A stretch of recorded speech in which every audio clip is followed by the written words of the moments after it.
Hvis man lige ser det udefra, os to, der sidder og snakker om løst og fast, jeg kunne ikke forestille mig noget mere røvsyg. Og det tror jeg, seerne og lytterne af det her program vil bekræfte. Ja. Men det kan alligevel noget, ikke? Fordi podcast er også god stemning, det er kemi, det er, at man en del af klubben, er det en god klub at være i. Det her er en BMW iX1. Fuldstændig lydløs, og dermed næsten som et podcaststudie.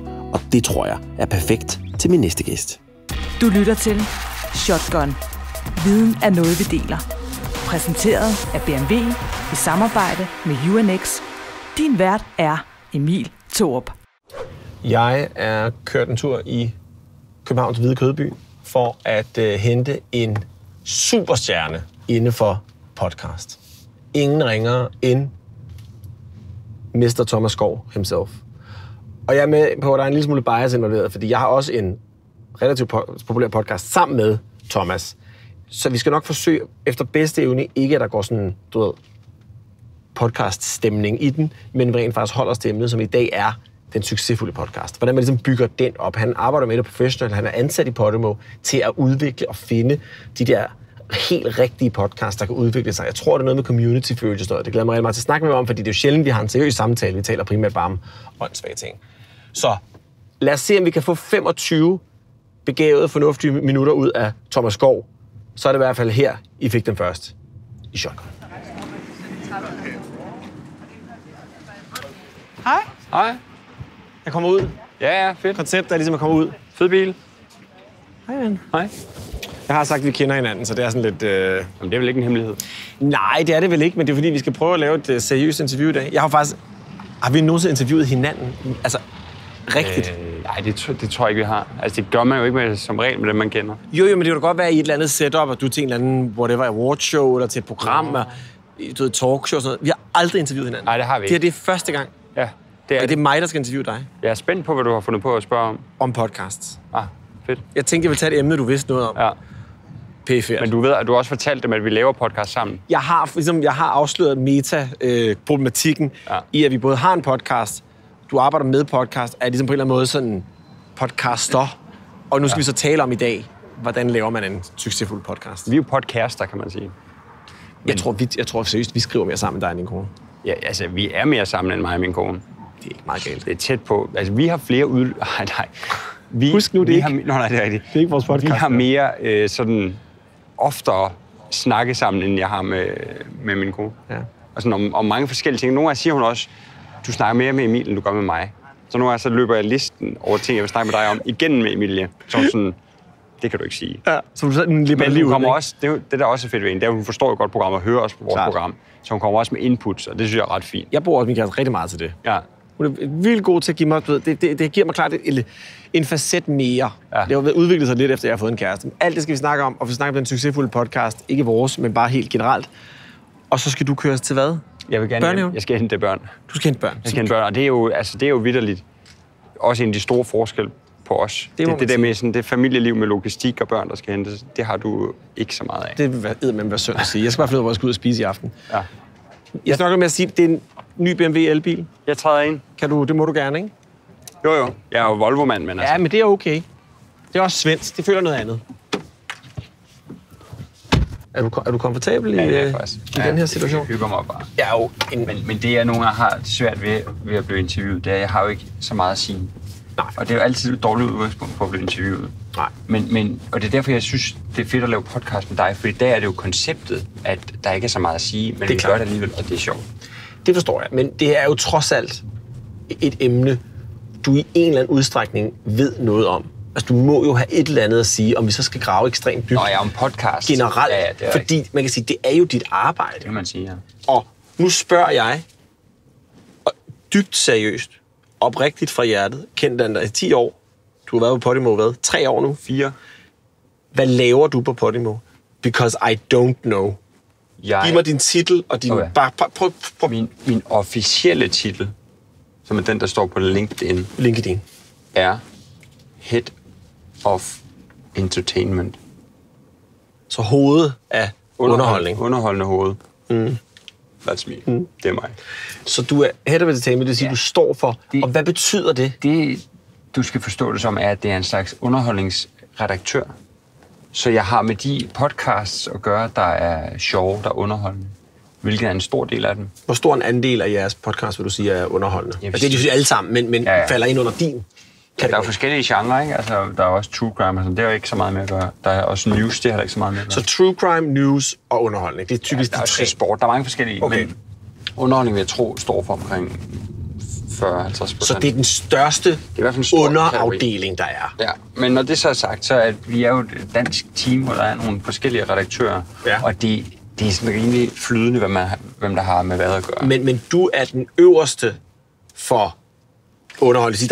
Der er nogen, har du nogen under dig? Har du simpelthen ansat det? Nej, det har jeg ikke. Okay, godt nok, for det kunne jeg heller ikke forestille mig var fedt. Det er også simpelthen fordi, at da jeg blev ansat på Podimo, det er jo helt nyt. Det er jo slet ikke gået i luften. Det er jo en af de allerførste. Ja. Så der skal vi finde ud af, hvad kalder man sådan en som mig? Så blev det Head of Entertainment, og det har jeg bare holdt fast i den titel. Med næb og klør. Fordi på LinkedIn er der jo ikke nogen, der kan se. Nej, det var dengang, hvor der kun var 2 andre mennesker. 2 ludere, 2 sexarbejdere og en bottom of true crime. Ja. Man kan sige, se det som en slags redaktør, der sådan er med til at sætte podcasts i søen, med til at få nye podcasts på Podimo, men så også en, der så laver noget selv. Man kan sige, det er jo kommet efterfølgende. Ja, inden vi to lavede podcast, lavede jeg noget, der hed Spørg Helen og Thomas, som var et program, en babybrevkasse. Eller, det var måske mere en forældrebrevkasse, men det var spørgsmål, der var babyrelateret, ikke? Ja. Så man kan sige... Så det er ikke babyer, der skrev ind? Nej, det var det ikke. Okay. For det er jo, hvis du siger en babybrevkasse, så det første, jeg tænker, det er baby, der skrev ind. Ja, det er klart. Men man kan sige, vi havde ikke været for fine til at svare babyerne, men de har jo god grund ikke kunne skrive ind.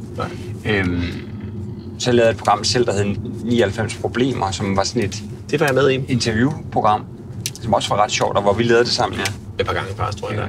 Ja. Men min pointe er også bare, fordi du må ud over at lave din egen podcast, og det er jo fint nok, det laver man 1-2 timer om ugen. Du skal jo trods alt fylde en stilling med 37 timer ud, formoder jeg. 30, okay, ja.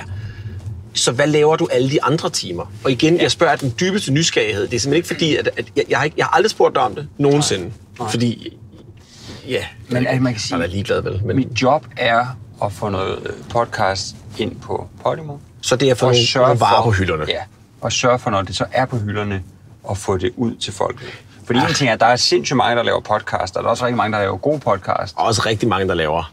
Ja, det er der ikke på Podimo. Nej. Man kan sige, når der så er nogen, der har en god podcast, så er opgaven jo at få det ud til folk, altså ham der i ladecyklen, eller ham i bilen, ved, at det eksisterer. Og så der er også noget marketing, PR, brand, et eller andet, du på dit bord? Helt vildt meget. Og man kan sige, der er nogen, der har en stor platform i forvejen. Der er det måske lidt nemmere at få spredt budskabet stort ud, bredt ud i hvert fald. Ja. Men man kan også godt lave smalle podcasts, der kan få et stort publikum. Det er interessant. Det er faktisk mere interessant for mig at tale om, fordi 2 mennesker, der i forvejen er kendte, der laver en podcast, altså det må jeg sige, det hader jeg. Ja. Og jeg ved godt, vi selv er dem, men jeg vil også hade dig og mig, hvis ikke jeg kendte os. Ja. Jamen Jeg vil især hade mig, hvis ikke jeg var mig. Jeg tror, vi er jo stødt på, nu hvor vi har lavet det podcast i 1,5 år. Det er jo sket, at der er nogen, der skriver, hvor meget de hader os. Ja. Og det forstår jeg godt. Ja. Men det er godt nok sjældent. Jeg synes had er en grim følelse. Jeg synes, man prøver at skubbe den ud af sit liv for sin egen skyld. Men jeg forstår godt, hvorfor man kan være irriteret på, at vi sætter os ind og snakker om pik og patter og alt derimellem. Ja, klart. Altså navle. Det er så cirka måske, det er organerne i virkeligheden. Ja. Og mindre de hænger meget langt nede, så det er så kun nyren eller leveren. Ja, og det er måske også de færreste, der har både pik og patter, men alt kan lade sig gøre nu til dags. Ja, det er rigtigt. Nå, men 2023. At vi så gør det, og lige pludselig får en masse lytter og kan sælge enormt mange billetter til liveshow. Jeg kan godt forstå, hvis man er en hårdt kæmpende komiker, der ikke rigtig har fået hul igennem endnu, at man kan være sur på os. Det forstår jeg godt. Det forstår jeg faktisk også godt. Men pointen er også bare, lad os sige, okay, kigger du selv på andre podcasts, der er uden for Podimo, og ser, om der er nogen, du skal tage ind? Prøver du ligesom at skovle nogen op, inden de bliver for succesfulde? Sidder du og lytter til en masse sådan eksterne podcasts? Altså, jeg og vi holder selvfølgelig øje med, hvad der sker i markedet. Men for nogle år siden gik det meget ud på, at vi skulle have så meget som muligt for at være... kvantitet over kvalitet, ikke? Og nu var vi blevet noget større og mere etableret og velkendte i medielandskabet. Så er det lidt... Så er det ikke det hele, der bare kommer ind på hylderne. Godt, det forstår jeg. Men hvis du hører selvfølgelig andres podcast videre. Men hvor stor en andel af det er at selv gå ud og kuratere, det vil sige gå ud og finde 2 mennesker, du tænker, eller 3 mennesker, eller 1 menneske.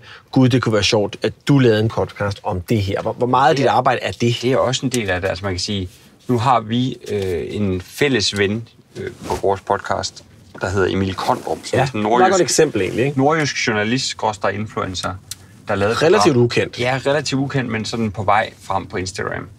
Og han lavede et program på TV2 Play om at bygge hus. Og ham har jeg sådan fulgt lidt løbende gennem de sidste par år. På et tidspunkt tænkte jeg, måske skal vi prøve ham af som podcaster. Ja. Og tage kontakt til ham og få skabt et format til ham. Og det er dig, der gør det. Ja. Har du et eller andet mandat, eller skal du spørge nogen om lov? Jeg tænker altid, du kan ikke have et rigtigt voksenarbejde. Det føler jeg bare ikke sådan helt. Man kan sige, når der skal penge på bordet og sådan noget, så skal jeg jo finde de penge et eller andet sted. Så går du ind og spørger en eller anden, der har dem. Men hvis man kan argumentere godt for sin sag, og hvis jeg tror på casen, så... jeg troede også på, at vi 2 kunne lave det her. Ja. Det er jo sådan, okay, min track record nu, ikke? Min ven Emil og jeg kunne godt tænke os at lave en podcast. Hvad siger I til det? Hvad skal den handle om? Det ved vi ikke. Det er ikke noget. Ikke noget. Ja, så lidt som muligt. Ja. Så det er jo, men det der også er, det er jo ikke... Bare fordi du for eksempel har 2 kendte, eller du har en sindssygt god idé, eller... Det er ikke altid, at det er nok til at få en podcast. Kan vi godt lige tale om nogle... Uden at nævne nogen navn, kan du nævne nogle idéer, der måske ikke kom hele vejen igennem? Er der nogle idéer, hvor du tænker, ved du hvad, det tror jeg ikke er her? Uden at udstille nogen. Nej, det vil vi selvfølgelig ikke. Man kan sige, det der altid er godt at huske, hvis du skal lave en podcast, det er, hvorfor vil du lave den? Og det kan være fint, det er bare underholdning. Men du skal bare være bevidst om, hvorfor laver du det. Så er det altid godt at have en podcast, hvor det er helt klart og tydeligt, hvad det er, det går ud på.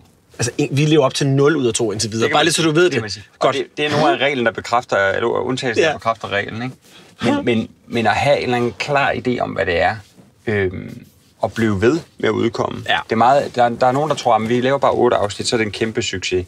Det er det meget sjældent. Det er ret sjovt. Der skal noget kontinuitet til. Ja, det skal der. Det er faktisk lige præcis podcast, er måske et af de områder, hvor man virkelig har brug for at blive ved, men hvor man også bliver belønnet. Ja. For man kan jo se det på de succesfulde podcasts, der er derude. Altså, hvad er nogle succesfulde podcasts? Du kan jo ikke kun nævne Podimos egne, men sådan, nu taler vi mere sådan genren generelt. Man kan sige, der er forskellige typer podcasts. Altså, der er også stadig... den er god, den der. Har der været den her? Ja, du må gerne sige. Det er mig, der har drukket af den. Ja, det er en tvivlbag. Altså, der er jo også stadig de her programmer, der er radioprogrammer, der er blevet om til podcast. Ja. Og nogle af de største succeser gennem tiden har jo været Masser af Monopolet. Klart. Kendt som Sara Monopolet. Og der var vi så heldige på et tidspunkt at overtage Mads, som nu laver Masser af A-holdet hos os. Som minder lidt om det, der var Masser af Monopolet. Det kan man sige. Og der er det jo også, han var jo i gang i 17 eller 20 år, inden han gik fra det og kom over til os. Så det er jo virkelig også kontinuitet. Det må man sige. Det er hårdt arbejde uge efter uge efter uge. Men i starten selvfølgelig hjulpet af DR, men han har efterhånden også bevist, at han kan sagtens lave et godt program, uden at have DR i ryggen. Okay. Men med os. Så er der... her går det godt, altså Peter Faltoft og Esben Bjerre, som jo også blev født i DR, men så efterfølgende lavede deres egen podcast. Altså deres som partnerskab blev født. Vi har prøvet at drage nogle paralleller til, hvordan man laver den perfekte storm for en podcast. Jeg tror også, de mennesker, der hører det, lad os sige, de sidder med en virksomhed eller et eller andet, så kan de godt tænke sig at finde ud af, hvordan laver jeg en succesfuld podcast? Hvad er de elementer, der skal til, hvis det giver mening? Hvad er de sådan rå-elementerne? Det er et klart løfte, det er god stemning, og det er kontinuitet. Klart løfte, god stemning, kontinuitet. Det er vigtigt, at når du tænder på en podcast, så ved du, hvad du får. Okay. Det gør du selvfølgelig også med vores show. Det gør du nu, ja. Så kan man sige, jeg tror, hvis vi ligesom havde vurderet det hele efter 5 programmer, så var vi nok ikke blevet ved. Fordi der var ikke sådan noget... Der er ikke nogen, der hørte det, for at være helt ærlig. Det begyndte at gå godt for os, da vi så fik noget video på at kunne præsentere for folk, hvad er det, vi laver. Ja. For det er jo så det næste, det med, du kan lave god lyd, hvis der ikke er nogen, der opdager det, hvad det så vil. Prøv at forklare mig, hvordan... Altså, lad os nu sige, at du så finder en eller anden setup. En eller anden dygtig komiker, en eller anden dygtig journalist, anything. Det er ligegyldigt, hvad det er. Ja. Vedkommende laver noget, du synes er høj kvalitet. Det er også rent faktisk sjovt. Ja. Hvordan gør man det så derfra til en større podcast? Hvad for nogle elementer tager man fat i? Så handler det om at ligesom få det aktiveret, få det præsenteret for folk. lægge en plan for, hvordan får du det ud på sociale medier, eller kan du gøre noget for, kan du invitere nogle gæster ind i showet, der er med til at sprede budskab om, hvad det er. Aha. Der er også et helt PR-element, altså kan du få noget omtale i medierne, altså der er mange... Sidder du virkelig og tænker over alle de her ting? Ja, det gør det. Er fuldstændig vanvittigt nyhed for mig. Altså, at du overhovedet sådan har den kapacitet. Altså, du gør det selvfølgelig med vores, men jeg troede lidt, det var sådan lidt en... Nej, det er sgu... Det var mere bare sådan ren gætværk. Men det er ikke kun i egen interesse. Det er ligesom også i Podimo-regi. Altså, hvis vi skal tage fat i Emil Kondrup igen, vores gode ven, han laver en podcast, der hedder Nyt fra Skørping, som jo er måske en ret smal og lidt skæv podcast, men er ret charmerende. Der går det ud på at finde ud af, hvordan får vi ham til at dele noget indhold og gøre opmærksom på, at den eksisterer. Jeg legner et interview op med Nordjyske avisen deroppe. Og det er noget, så ringer du til dem og spørger, hey, vil I interview? Vi har et mediebureau, der hjælper med sådan at tage kontakt, men det er det der med ligesom at sætte nogle skibe i søen. Jeg forstår. Og så tro på den lange bane. Ja. Nu prøv at lade os tale lidt om sådan noget community. Ja. Altså, jeg ved ikke, hvad det danske ord er for det. Fællesskabet. Fordi det er noget, vi selv har oplevet i vores egen, som er kommet bag på mig, hvor magtfuldt det ligesom er. Og jeg har egentlig aldrig troet, at det var et element, som havde noget med podcast at gøre. Men det var vel i virkeligheden Peter og Esben, altså her går det godt, som lidt opfandt den afdeling, eller hvad? Altså, de skabte jo et eller andet sådan, her går det godt. Gør de ikke det, eller hvad? Jo, men jeg tror, der har været mange gode programmer gennem tiden, der har haft den der community-følelse. Altså, en kliché, som må ikke være podcast-relateret, men stadig et radioprogram, Tæskeholdet, som jo også havde et kæmpe fællesskab omkring sig. Sindssygt god pointe. Det er faktisk en rigtig god reference. Så det er jo det der med, at du ved, når du tændte for det, så var du en del af den klub. Du får nogle interne referencer, du får ligesom et fællesskab med nogen, du ikke kender. Og hvis man kan tappe ind i det som podcast, uanset om det er i Skørping, eller det er det, vi laver, eller det er whatever. Hvis du kan give den der følelse af, at man er på hold sammen, så giver det uanede muligheder for, hvad man kan. At de der snævre referencer, man har med hinanden, og det, men nu har vi jo så lavet live shows, og det er jo ikke alle, der gør det, men det vilde af at have lavet noget, hvor folk kommer, fordi de er en del af en stor familie. Ja, det er rigtigt. Og det er ret rørende. Især også dem, der så ligesom kommer alene og er en del af hele holdet. For der er ikke nogen, der er alene sammen med os jo. Nej, det er klart. Jeg synes også, vi lykkedes rigtig godt med at lave sådan en community-følelse der. Jeg tror bare ikke, det var vel ikke intentionen. Er det noget, du havde sådan tænkt over, hvis vi skulle gøre på en bestemt måde? Jeg tror aldrig, jeg havde tænkt, at det kunne lade sig gøre på den måde. Okay. Men det er jo godt at huske, at hvis man kan lave en klub, og så er pointen i vores program jo også, at det er en åben klub. Man skal ikke være noget specielt for at være med. Man skal ikke stå på en liste eller gå i specielt tøj. Alle er velkomne i den klub. Og det er det, vi har valgt. Der er også nogen, hvor det kræver lidt mere coolness, eller at man ved noget for at være med i klubben. Jeg forstår. Men hos os er alle velkomne. Okay, men prøv altså, hvis vi nu ligesom skal tage sådan en overordnet sådan sigt på podcast, sådan, for 4 år siden, da du startede Podimo, der var vel ikke rigtig nogen, der sådan ud over jer, der tænkte, det bliver en stor kommerciel succes at lave podcast? Altså, der var i hvert fald ikke nogen konkurrenter, der sådan havde gjort det, vi gjorde, og lavet en abonnementstjeneste ud af det. Og, nej. Altså, så var der lidt podcast på nogle af lydbogstjenesterne. Men det der med at gå ind og sige, okay, nu koster det penge, men så ved du til også, det du får, det er godt, og det er kurateret, og det er... Og der er ikke nogen reklamer i. Lækkert præsenteret, der er ikke nogen reklamer. Nej. Og man ved, at der er ikke nogen bias i de podcasts. Altså lad os sige, det er ligesom, hvis man er sponsoreret, nu gjorde det som en joke, en kort avis, det var Skjold Burne, der havde reklamet, så der er ikke nogen... Der er ikke ligesom en eller anden retning, det her det går i, bare fordi vi vil gerne være sikre på, at Bauhaus fremstår bedst muligt. Nej. Altså, Nej. Der er ikke nogen kommercielle interesser andet end, du betaler for det. Ja. Det er jo egentlig meget det er det. Rart. Ja, men det synes vi. Det har i hvert fald vist sig, kan man sige, at dem, der lytter til det, betaler i hvert fald gladeligt, ikke? Og så har vi jo også den fordel, at vi er i 7 lande, så man kan sige, det indhold, der fungerer godt i Danmark, det kan også fungere godt i Norge og Tyskland og sådan. Ikke så meget med vores program, altså nogle samtaleformater er svære at oversætte, ikke? Aha. Men for eksempel True Crime, hvis det er et manuskriptbaseret True Crime show, hvor nogen anyone egentlig kunne læse det op, så kan du oversætte det til norsk. Til norsk, og så nej, gør man det? Ja, det gør vi da. Nej, det havde jeg slet ikke tænkt på. Jeg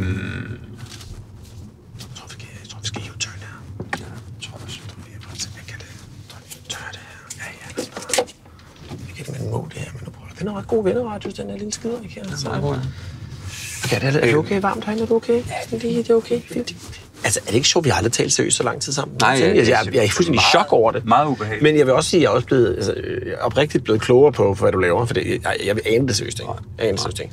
Nu skal vi kigge lidt fremad. Så hvad sådan, du må også tage til nogle konferencer, eller møde nogle andre mennesker, der laver podcast i andre lande, der har nogle idéer til, hvordan man gør det, og du må kunne ligesom kigge ind i krystalkuglen. Hvad er ligesom, hvor er det her på vej hen? Hvad er udviklingspotentialet, ikke? Og ikke kun bare for vores, men sådan for... Ja, men jeg synes, hvis vi tager vores, så det der med at gøre podcast til noget, der er mere end kun de her halve timer eller hele timers lydformater, det synes jeg er ret interessant.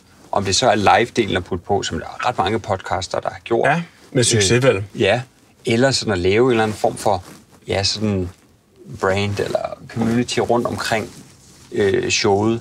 Det synes jeg er interessant, og det er i hvert fald noget af det, som er fedt ved det, vi laver, men også ved nogle af de andre shows. Så det kigger jeg meget på, at sådan udvide det til ikke kun at være en times lyd om ugen, men være sådan et helt univers eller brand, eller hvad du siger. Okay, jeg forstår. Okay, det er det ene ting, men der må der også ligesom, der må der komme flere sådan... Der må også komme en eller anden nogle tendenser, eller et eller andet bestemte genre, man ser, der sådan bliver mere populære. Altså, der er vel noget med, hvad... Jamen helt klart, vi kigger også meget på, hvad fungerer i fjernsynet. Altså, hvad har fungeret i fjernsynet af for eksempel reality? Hvad kunne det fungere? Hvad kunne det være for eksempel? For eksempel reality som podcast. Det har jeg aldrig tænkt på. Nej, præcis. Det er ikke sådan så udbredt, men det er da klart også noget, jeg kigger lidt ind i. Hvordan fanden kunne man lave det? Ja, man kan sige, det altså nogle af formaterne kunne måske godt fungere uden billeder. Hvad kunne det være? Altså forstået sådan noget kærlighed? Altså, Love is Blind. Vi har haft nogle datingformater, som er ret interessant også på lyd. Har I det? Ja, det har vi haft. Nå. Man kan sige, sådan noget Paradise Hotel. Men lyttet? Det er måske sværere, for noget af det også er ret. Altså, når der er en bar mavefest, er det jo fedt at se, der er en bar mavefest. Det er klart, og det er nok bare beskrive nogens flotte. Hvis de har sex under lanerne, så vil man gerne kunne se det. Det lyder ikke så fedt. Har I erotiske podcast egentlig? Der findes, vi har lidt erotiske lydbøger, sådan. Der er også, det er ikke noget, vi har produceret, men der er eksempler på podcast, hvor man simpelthen optager folk, der har samleje. Og det kan man sige, det er nyt for mig. Det er måske ikke, altså, det er lidt svært at lave live shows med det, synes jeg. Men, eller faktisk utroligt nemt. Det kræver ikke den helt... Man kan sige, der er mange mennesker, der har udført det uden den store erfaring. Det er klart. Jeg ved ikke, om de kan fylde bremen, men de kan måske fylde hinanden. Det er jo det vigtigste. Det er det, vi bedst kan lide. Okay. Men jo, der er med. Altså, jeg tror næsten stort set, hvad du kan tænke, så er der lavet en podcast, der handler om det. Hvordan... Okay, så har du nogle eksempler på et eller andet, hvor du tænkte begge veje? Hold da op. Det her, det troede jeg godt nok ville blive en kæmpe stor succes. Det var folk åbenbart ikke rigtig interesseret i alligevel. Hvis nu starter med den. Ja. Og det behøver ikke nødvendigvis være noget, I selv har lavet på jeres, men du sådan har tænkt, ej gud, hvor spændende, de har lavet den. Det var fandme en god idé, for så at erfare, det var sgu ikke nogen, der var interesseret i. Jeg tror i hvert fald, det vi også talte om lidt tidligere, det der med, det er godt at vide, hvad det er, man laver. Aha. Det er godt, at lytterne ved, men det er især godt, man selv ved det. Ja, det er klart. Og jeg tror, der er nogle gange, hvor jeg sådan har været lidt overrasket over, at bare fordi du måske har, lad os sige, 1 million følgere, okay, så er det ikke altid nok til at blive en stor succes. Altså, der skal ligesom lidt mere til end bare... Det er egentlig meget rart, synes jeg. Ja, det er faktisk meget rart. Altså, det er egentlig meget forsonende, at når man ser... Altså, der findes eksempler på store influencer eller kendte, eller som har lavet en podcast, hvor du ligesom har tænkt, det burde jo blive en succes, fordi vedkommende har alt det her reach, men det er det så ikke. Det findes historisk, ja. Okay, og hvad med den omvendte, altså ud over vores egen? Findes der ting, hvor du har tænkt, det her, det bliver aldrig godt, det her. Men så er det alligevel sådan... Okay, den gad jeg godt lige have nubbet. Jeg synes, vi er en humlebi. Altså, okay. Jeg synes, fordi hvis man lige ser det udefra, os to, der sidder og snakker om løst og fast, jeg kunne ikke forestille mig noget mere røvsøg. Nej. Og det tror jeg, seerne og lytterne af det her program vil bekræfte. Ja. Men det kan alligevel noget, ikke? Fordi podcast er også god stemning, det er kemi, det er man en del af klubben, er det en god klub at være i. Ja, man kan sige, jeg citerer dig nu. Vi udvikler jo lang tid på den her podcast, som vi nu laver, ikke? Ja. Og hvor vi har brugt lige præcis 0 af de udviklingsidéer til noget, fordi du til sidst kommer ligesom frem til, at vi kan ikke finde ud af, hvad vi skal lave, for der er ikke noget, der giver nogen mening. Så du siger, jeg har egentlig altid forsvoret, at jeg skulle lave det her, men skal vi bare prøve at snakke sammen? Ja. Det var ordret det, du sagde. Ja. Og det blev lidt skillesættende, for så var det ligesom det, vi gjorde. Ja. Så vi trodsede også mange af de råd, vi sidder og giver lige nu. Ikke? Ja, 100%. Hvis man nu, lad os til sidst, fordi det går stærkt det her. Ikke? Det er 25 minutter, det er jo, vi er vant til 45 for 50 normalt. Ikke? Rapt, ikke? Hvis man nu er ung eller gammel, det er jo ligegyldigt, hvor man er henne i sit liv, og man er interesseret i at lave podcast, at man har et eller andet på hjerte. Ja. Hvad er så vejen. Der er flere muligheder. Og det er ikke fordi, du skal fortælle mig, hvad der er rigtigt og forkert. Jeg siger, hvor starter man henne? Er det går man til en kommerciel partner med det samme, eller eller starter man på Podimo, eller starter man udenfor? Hvad tror du, den korteste vej til succes er? Altså, jeg synes jo, det der har været befriende hos os, har jo også været, at vi bare har gjort det. Okay. Og det tror jeg også, når hvis man har en idé, man tror meget på selv, så skal man også bare nogle gange bare gøre det. Og vi lever jo trods alt i en tid, hvor de fleste kan udkomme med alt hele tiden. Så man behøver ikke længere vente på, at nogen giver lov til, at man kan lave en podcast.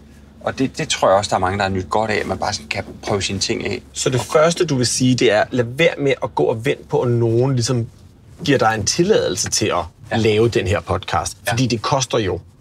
Hvad koster en podcastmikrofon? Altså, hvis du har en telefon, og det har mange. Det har rigtig mange. De fleste, jeg kender, har en. Ja. Selv gamle telefoner kan optage. Så kan du i princippet optage. Det er klart, lydkvalitet betyder selvfølgelig også noget. Men hvis det bare handler om at prøve et koncept af, så kan du gøre det med en telefon. Så, og hvis lad os nu så sige, at man så laver et par afsnit, og man selv synes, det er ret godt. Ja. Det er rigtig sjovt. Ja. Skal man sende det til en som dig, eller skal man hvor går man ligesom hen? Der prøver man, altså det er jo skidesvært at få et det siger du ikke er kendt. Ja. Og jeg vil faktisk, tendensen er lidt mere og mere nu, at heldigvis er der en masse mennesker, der ikke er kendte, men som er dygtige til noget, der får succes med deres medier. Det kan jeg rigtig godt lide. Ja, 100%. Jeg vil jo drømme om, at alle kendte bare holdt deres fede kæft. Inklusive os. Nej, men du forstår, hvad jeg mener. Vi er i overflod. Jo. Folk, der rent faktisk ved noget om noget. Ja. Folk, der ved noget om bøger, eller folk, der ved om videnskab. De får lige pludselig podcast, de bliver succesfulde. Det kan jeg mega godt lide. Ja, det er fedt. Og det er vel også sådan noget, du leder efter. Men der er det svært at finde et fundament og få det udbredt på, hvis ikke man har, lad os sige, din hjælp. Man kan sige, altså, at der er mange gode, åbne platforme, hvor man kan udkomme. Men kan man bare selv lægge ting op på sådan noget? Ja, det kan man da. Af Spotify og iTunes og hvad alt sådan noget? Det kan man da.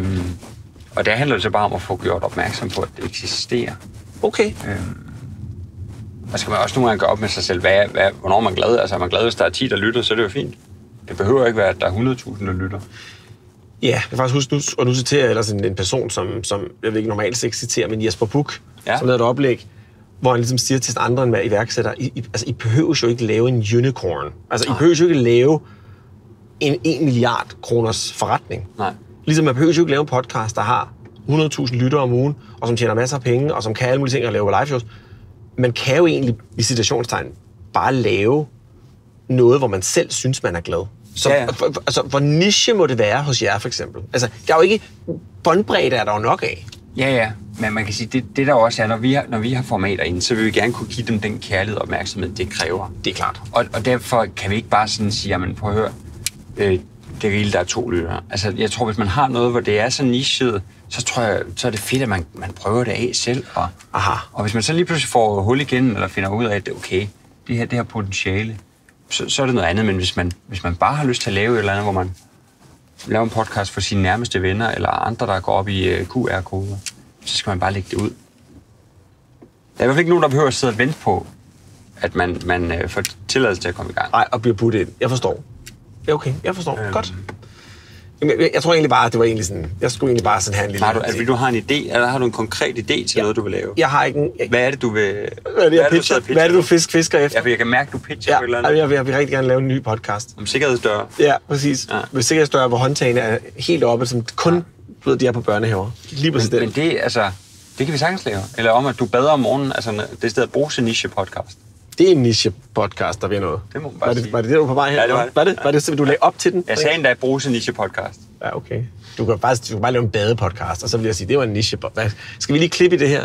Ja, jeg tror det ikke. Nej, men det kommer vi heller ikke til, for det er Mark, der klipper det, så han gider ikke. Men ellers så vil det være en badepodcast, kunne det for eksempel være, og så siger jeg, det er i hvert fald en niche. Ja. Det er da faktisk. Det er meget sjovt. Ja, jeg synes, vi er gode til at falde ind i den gamle rolle. Det her var meget seriøst. Det er også godt at få det ud af. Er det kedeligt? Det er godt at få det ud af kroppen, men det kan også være, hvis man så vil høre, hvad det er, vi laver, så kan man gå over på Podimo og høre livet ifølge Emil og Thomas, som er også to, der snakker, men på en lidt anden måde. Lidt mere sådan... Ja. Jeg vil ikke sige frit, men lidt mere sådan... Jo, men det er ikke sådan... Når jeg sidder i den her bil, så har jeg jo også... Apropos det med at... Vores har jo ikke nogen kommerciel interesse, og det er jo heller ikke, vi de her... Altså, BMW har ikke nogen interesse i... Eller kommerciel interesse i det her. Han kører jo nok helt... Ja, det er vores helt frist. Altså, ja, vi skal bare fremad. Det er vores, det kan jeg godt lide. Vi har en følgebil foran en stort anden el BMW med en fotograf og alting i, og han skal bare fremad. Er vi ved at være ved din... Ja, men jeg skal faktisk hente børn lige herhen. Okay. Så jeg ved ikke, om han i virkeligheden måske... Eller hvor vil du helst hen? Vi skal bare lige finde... Holde ind herovre foran de her biler. Jamen, det prøver jeg lige at se. Kan vi holde ind der? Ja, det er derovre. Stop. Er det den der? Ja, det er børn her. Kom, vi holder sådan her. Prøv lige at se. Nå, der er faktisk parkering der, hvor han er nu. Nå. Men han bare kører... Nej, nu kører han. Ja, det er skide godt. Blinker til en side. Nej, det er fordi, han tror, han skal U-turn. Vi hedder... Her. Bare her. Ej, kom nu.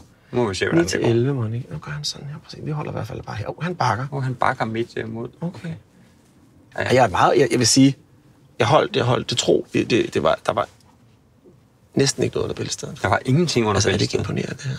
Ja, det går det, eller hvad? Ja, det skal det være. Jeg har jo lovet at holde dig i kort snor. Ja, men det gik godt, synes jeg. Er vi enige om, hvis du skal lave sådan flere foredrag og skal ud og lave ting, skal vi ikke, altså, så vil du helst lave det sammen med mig, ikke? Jo. Altså, eller ikke noget. Jo. Ikke noget eller sammen, ikke? Ja. Okay. Sådan har jeg det mest. Jamen, så er jeg fuldstændig enig. Og nu siger nu kommer Mark med sit kamera, så kommer han og laver et eller andet. Vi kan også bare lige gå udenfor. Skal vi være lidt meget larm der? Ligesom, pas på cyklisterne også. Ja. Sådan. Vi går lige ud.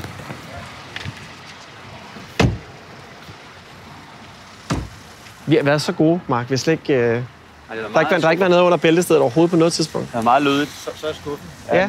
Men I har sagt vel, han kommer... Nej, vi filmer også det her. Okay, sjovt. Og bare så film lige med, for det her det bliver afslutningen. Jeg skulle måske lige sagt til dig, igen, det er meget meta. Ja. Er der noget andet, du har tænkt dig? Vil du lave noget, er der noget reklame, du kunne tænke dig at lave? Nej, jeg har ikke noget. Vi har fået sagt lidt. Ja, bare man kan livet følge Emil og Thomas. Det er jo derfor, vi er her også, blandt andet. Det er ikke helt glad. Ja. Nu skal jeg hente børn. Okay, ses. Så egentlig var det bare en taxatur for dig. Jeg kørte dig egentlig bare fra. Ja, men jeg er uden at betale nu, på den måde. Og du har betalt med dit ansigt jo. Ja, fuck og det er min... Det er så laser det er bedst kendt, det må man sige. Pas på cyklerne, der er en mate-cykel, du skal passe på ikke at træde foran. Han faldt, det var ærgerligt. Jeg skal lige have noget bag i. Hvad med i bilen? Jeg tror, der er åben. Skal jeg bare blive stående? Altså, jeg kan jo også bare køre, og så komme tilbage med det, så vi ikke pøser på det her med i programmet. Altså, er det første gang, du laver tv? Jeg kunne bare kørt jo. Du skal også aflevere... Hvad er det for noget? Jeg kunne bare have kørt jo, og så komme tilbage med tingene til dig, så nu har du ødelagt skuddet. Ja, det er meget sjovt. Jeg skal have noget bag i. Jo, selvfølgelig, det er meget bedre. Og så kan du give Mark din mikroport. Ja. Og så tager vi det hele med fuldstændig uklippet. Ja, Mark.